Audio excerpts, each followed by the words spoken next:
they keep telling us they've got a plan. It's a cultural reboot, a cultural reset to bring the kids through, to get rid of the failing players. But the plan is working to a certain extent. They're getting some better results, but then they're getting bad results. I think that you look at the top. Ed Woodward has been the man. He's been the consistent thread right from the outset of the post-Ferguson years. And Ed Woodward has made some bad managerial appointments. He's overseen some terrible recruitment of players.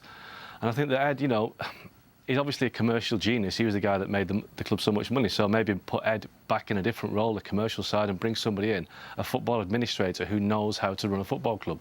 And then his first decision would be to get a new manager or a new coach, because for all of Ole Gunnar Solskjaer's popularity amongst the United supporters, he's not qualified to manage that club. He's not a coach of the ilk of Jurgen Klopp, Pep Guardiola, Maurizio Pochettino, who obviously is available. You look at Solskjaer and you think, why has he got that job? He's got the job because he used to play for the club, but this is the guy who got Cardiff City relegated from the Premier League and spent the rest of his time coaching in Norway. So he isn't qualified for the job, but that is off the pitch.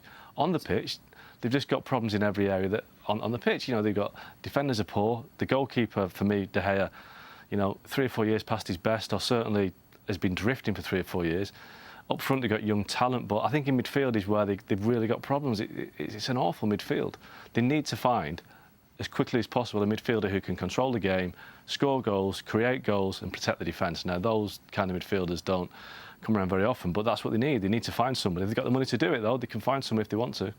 This is it, isn't it? The silver lining in all of this, if you're a Manchester United fan, is that you find yourself only 5 points of Chelsea in 4th place. Chelsea are inconsistent. You put a good run together. There's no reason why you can't make that Champions League spot and then start rebuilding the club and its reputation as one of the strongest in Europe. The problem is, Mark, you look at it, you've got Solskjaer, as you mentioned there. What's he doing in the job? You've got Pochettino, who's wandering around free. Why isn't anyone at the club saying, right, here we go, we'll get Poch in tomorrow, we'll pull the trigger over the January transfer window, bring on 2 or 3 big names, make that push for top 4. There we go, Champions League, we're back in the game. Because there's a lack of ruthlessness and real tough edge at Man United. There has been ever since Alex Ferguson left. You look at Chelsea and Man City under Abramovich and Sheikh Mansour. When things aren't going right, they sack the manager. They make a change and they don't mess about. They're ruthless with it. Now, Man United's post-Ferguson, they hung on with David Moyes for too long. They hung on to Louis van Gaal for too long. And Mourinho, they could even have got rid of Mourinho in the summer when he started complaining about everything that was going on at the club. So, I think that they have to look at it and say, things need to change. There's no point waiting till the summer. That's another year lost. Because you're right, Dan, they are 5 points off the top 4, so the gap is not a massive gap. But in the rest of the season, they've got to go to Anfield, they've got to go to Chelsea. They just lost to Arsenal recently. They've got to go to Tottenham. They've got to play Man City again. I mean, these are tough games, and I just don't see United picking up the points that people think they will. So, for me, their challenge is getting to the top 6 and qualify for Europe again. I think the top 4 really is, when you look at the fixtures, it's just not going to happen.